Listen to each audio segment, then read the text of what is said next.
నమస్తే అండి, welcome to my channel. నేను ఈ వీడియోలో ఈ శారీలోని ఈ చిన్న క్లాత్ తోటి బ్లౌజ్ మోడల్ అయితే ఎలా విధంగా కుట్టి చూపించాలో చూపిస్తున్నాను.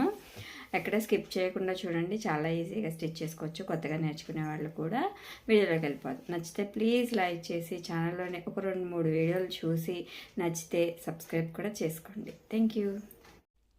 ఇది బ్లౌజ్ పీసు, ఇది శారీలో క్లాత్ అనమాట. ఇప్పుడు దీంతో ఈ మోడల్ స్టిచ్ చేశాను. చాలా ఈజీగా స్టిచ్ చేసుకోవచ్చు. అంటే ఈ మొగ్గలు అట్లాంటివి ఏం పెట్టుకోని అవసరం లేదనమాట. ఇక్కడ ఈ స్ట్రైప్స్ ఉన్నాయి చూసారా, ఈ లైన్ల ప్రకారం స్ట్రైట్గా నేను 3 పీసులు కట్ చేశానండి. దీన్ని ఇక్కడ ఈ 3 పీసెస్ని ఇలా వన్ సైడ్ ఇలా ఫోల్డ్ చేసేసి స్టిచ్ చేసేసాను అనమాట. ఇలా మూడు పీసులని స్టిచ్ చేసేసాను. కరెక్ట్గా బొట్టుగా సరిపోయిందనమాట. ఎక్కువ అవ్వాలా తక్కువ అవ్వాలా, ఏమన్నా తక్కువ అవుతుందేమో అనుకున్నాను. ఇప్పుడు ఈ లూప్ టర్నర్ ఉంటుంది కదా, దాంతో ఈ విధంగా మూడిట్లని ఇలా రివర్స్ చేసేసుకోవాలన్నమాట. ఇలా మూడిట్లని రివర్స్ చేసేసుకున్న తర్వాత సేమ్ యాజ్ ఇట్ ఈస్ ఇంతే వెడల్పుతోటి ఈ బ్లౌజ్ కలర్ ఉంది కదా, ఆ బ్లౌజ్ కలర్ క్లాత్తో కూడా స్టిచ్ చేసుకోవాలి. ఇదిగోండి 3 రివర్స్ చేసేసాను. ఈ బ్లౌజ్ కలర్ క్లాత్ కొంచెం ఇంత మిగిలిందనమాట. సో దీనిలానే వీటిని కూడా కట్ చేసి ఐరన్ చేశాను అనమాట. ఐరన్ చేస్తేనే నీట్గా ఉంటుంది. తర్వాత ఈ బ్లౌజ్ నేను ఇక్కడ కొలతలు అయితే చూపిస్తున్నాను. 15.5 ఇంచెస్ పెట్టాను అనమాట. ఇక్కడ షోల్డర్ విడ్త్ 5.5 ఇంచెస్ పెట్టాను. అలానే నెక్ లెంత్ 9 ఇంచెస్ దగ్గర మార్క్ చేశాను అనమాట. 9 ఇంచెస్కి ఈ విధంగా మార్క్ చేస్తే కొంచెం ఇలా కిందకు వచ్చిందనమాట. ఇప్పుడు ఇక్కడ 2.5 ఇంచెస్ మార్క్ చేశానండి. ఎందుకంటే ఇది స్క్వేర్ నెక్కే స్టిచ్ చేశాను కదా, ఇది మనం ఓపెన్ చేస్తే 5 ఇంచెస్ వస్తుంది అనమాట. 2.5 ఇంచెస్ పైన కూడా ఇక్కడ 3 ఇంచెస్ వచ్చేసింది అనమాట. సో దీని ప్రకారము నేను కట్ చేసేసి మెయిన్ ఫ్యాబ్రిక్కి అటాచ్ చేస్తున్నాను అనమాట. ఫస్ట్ మెయిన్ ఫ్యాబ్రిక్కి ఈ నెక్ని అటాచ్ చేసేసుకోవాలి. ఇలా మంచి వైపు అటాచ్ చేస్తే కోణాల దగ్గర కరెక్ట్గా టక్స్ పెట్టుకొని ఈ లైనింగ్ లోపలికి పెట్టేసేస్తే సరిపోతుందన్నమాట. ఇక్కడ మెడపట్టి బదులు నేను ఇక్కడ ఈ స్ట్రైప్స్ కుట్టాను కదండి, అవి వేస్తాను కదా, సో మందంగానే ఉంటుంది. ఇక్కడ కొంచెం మనం కరెక్ట్గా ఫోల్డింగ్ వరకు ఆ కోణం వరకు కట్ చేస్తే నీట్గా పర్ఫెక్ట్గా వస్తుంది అనమాట. దీనిపైన ఒక స్టిచ్ వేస్తున్నాను.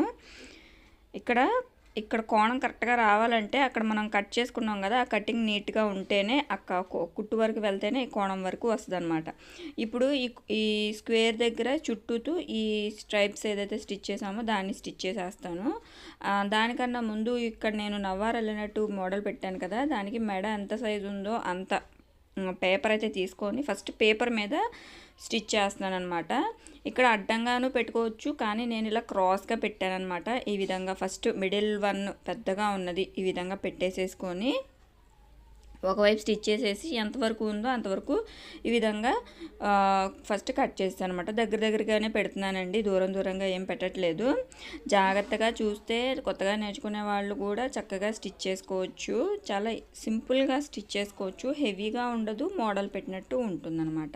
ఇలాగా మొత్తము కూడా పేపర్ మీద వీడియోలో చూపిస్తున్నట్టు స్టిచ్ చేసేసేయడమే క్రాస్గా. ఒక కలర్ అయిన తర్వాత ఇంకో కలర్ ఏమో వచ్చి మనం నవ్వారు అల్లుతాం కదా మంచానికి, అలా అల్లుకుంటూ స్టిచ్ చేసుకోవాలి.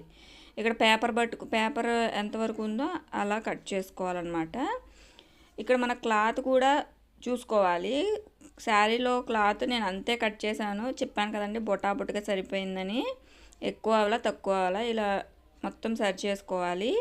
ఇక్కడ కొంచెం ఎక్సెస్సే కట్ చేశాను ఫస్ట్ టైము, కొంచెం తక్కువ కట్ చేసుకోవాల్సింది నేను. ఇలా గిట్ సైడ్ కూడా మొత్తము కూడా స్టిచ్చెస్ వేసేసుకోవాలి ఈ క్లాత్ని.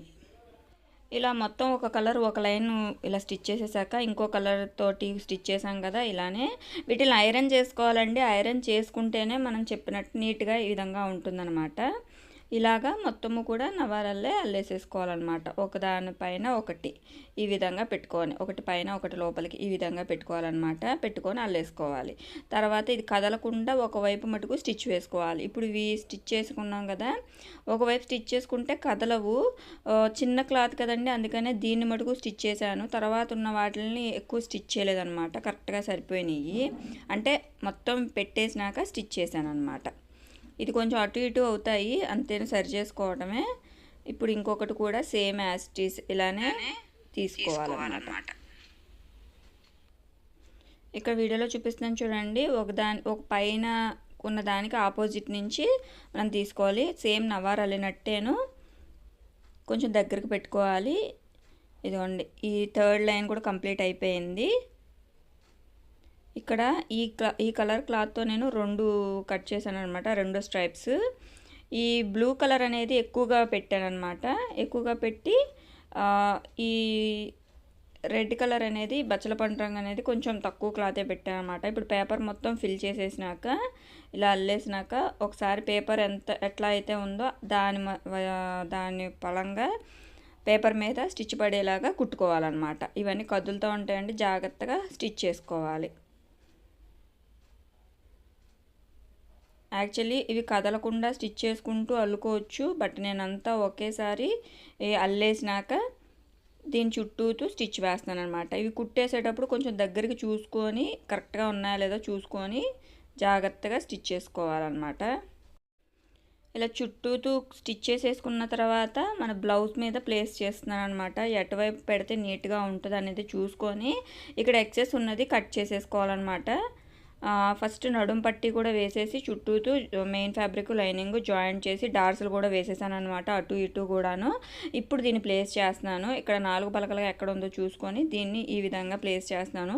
అలానే దీన్ని చుట్టూ 4 పలకలుగా బ్లూ కలర్ క్లాత్ కూడా వేస్తున్నాను కాబట్టి మనకి ఎక్కడ వరకు ఈ క్లాత్ అనేది ఉండాలో చూసుకొని కరెక్ట్గా స్క్వేర్కి కరెక్ట్గా ఉండేటట్టు చూసుకొని ప్లేస్ చేసుకొని ఎక్సెస్ అయినా కట్ చేసేసేయచ్చండి.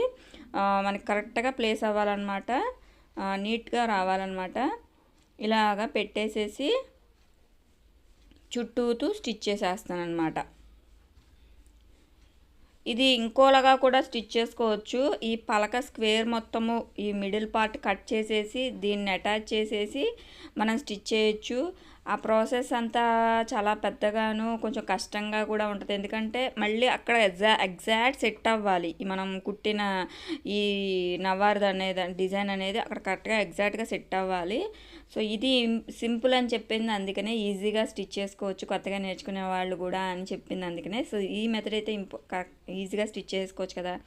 ఇప్పుడు 2 సైడ్లు స్టిచ్ చేసేసాక కదలకుండా ఉంటాయి కదా ఈ స్ట్రైప్స్. ఇప్పుడు పేపర్ తీసేసి ఇంకో 2 సైడ్లు స్టిచ్ చేసేస్తున్నాను అనమాట. ఇలాగా ఇక్కడ చాలా ఎక్కువ క్లాత్లు ఉన్నాయండి, దాన్ని మొత్తము కూడా కట్ చేసి ఇక్కడ నడుం పట్టి వేసేసినాక మీరు అబ్జర్వ్ చేసేయచ్చు. నడుం పట్టి వేసేసినాక దీన్ని అటాచ్ చేసాను అనమాట ప్యాచ్ వర్క్ లాగా. ఇక్కడ ఎక్సెస్ అన్నీ కట్ చేసేస్తున్నాను. ఇప్పుడు చుట్టూ బ్లూ కలర్ వేస్తాను కదా సైడు ఇటువైపు మొత్తము కూడా, అప్పుడు అంత కనిపించదు అనమాట. ఇదైతే కరెక్ట్గా సరిపోయిందండి. ఈ ఫస్ట్ అడ్డం వేసేస్తున్నాను అనమాట. అడ్డం వేసేసాక తర్వాత నిలువులు అయితే కరెక్ట్గా సరిపోయిందనమాట. ఈ అడ్డం కింద వైపు నడుం పట్టి వేసేసాం కదా, అందుకని దీన్ని ఇలా కింద వైపుకి ఇలా ఫోల్డ్ చేసేసి దానిపైన స్టిచ్ వేస్తున్నాను అనమాట. మళ్ళీ ఈ క్లాత్ కింద వైపు కూడా క్లాత్ పడిందా లేదా అనేది చూసుకోవాలి, కుట్టు పడిందా లేదా అనేది చూసుకోవాలన్నమాట. ఇదిగోండి ఇలా అనమాట. ఇప్పుడు పైన వైపు కూడా అటాచ్ చేస్తున్నాను. పై వైపు కొంచెం ఎక్సెస్ క్లాత్ ఉందన్నమాట, దాన్ని నేను కట్ చేసేస్తున్నాను. ఇప్పుడు దీని మీద ఈ బ్లూ కలర్ క్లాత్ పెట్టేసేసి స్టిచ్ చేసేయటమే. ఇదిగోండి కటింగ్ అయితే అయిపోయింది కదా. దీనిపైన ఈ విధంగా ఫస్ట్ నెక్ వైపు స్టిచ్ చేసేసి తర్వాత కింద వైపు స్టిచ్ చేస్తే ఆ కొసలు కూడా పైకి కనిపించమన్నమాట. ఇది మరీ వెడల్పుగా ఉందనిపించింది, అందుకనే కొంచెం ఫోల్డ్ చేసి స్టిచ్ చేశాను. ఎందుకంటే కింద అడ్డం వైపు కొంచెం సన్నగా ఉంది కదా, అందుకని ఇది మరీ వెడల్పుగా ఉందని చెప్పి కొంచెం ఫోల్డ్ చేశాను అనమాట. అంతేనా, అప్పుడు 2 కొంచెం ఈక్వల్గా అయినాయి. ఇప్పుడు అటు ఇటు 2 స్ట్రైప్స్ కరెక్ట్గా సమానంగా చూసుకొని ఫస్ట్ స్టిచ్ చేసేస్తున్నాను అనమాట. అటు ఇటు స్టిచ్ చేసేస్తే మన మోడల్ అయితే అయిపోయింది. మీకు కనుక ఎలా ఉంది అనేది కామెంట్ చేయండి. నచ్చితే ప్లీజ్ లైక్ చేసి ఛానల్లోని 2-3 వీడియోలు చూసి ఛానల్ని అయితే సబ్స్క్రైబ్ చేసుకోండి. ఇలా కింద వైపు కొంచెం కిందకు ఫోల్డ్ చేసేసి స్టిచ్ చేసేయటమే, చాలా నీట్గా స్టిచ్ చేసేసుకోవచ్చు అనమాట. ఇప్పుడు అటు సైడ్ కూడా ఒక స్టిచ్ వేసేసేయటమే. ఇటు సైడ్ కొంచెం ఎక్స్ట్రా క్లాత్ ఉందన్నమాట, అది కూడా కట్ చేసేసి స్టిచ్ చేస్తున్నాను. మనం ఎలాగో పైన ఈ స్ట్రైప్కి అటు ఇటు 2 స్టిచ్లు వేస్తాం కాబట్టి ఆ కటింగ్ అనేది మధ్యలో ఉంటుంది అనమాట. అంతేనండి ఈ వీడియో. నచ్చితే ప్లీజ్ సబ్స్క్రైబ్ చేసుకొని వీడియోకి అయితే లైక్ అయితే ఇవ్వండి. Thank you for watching.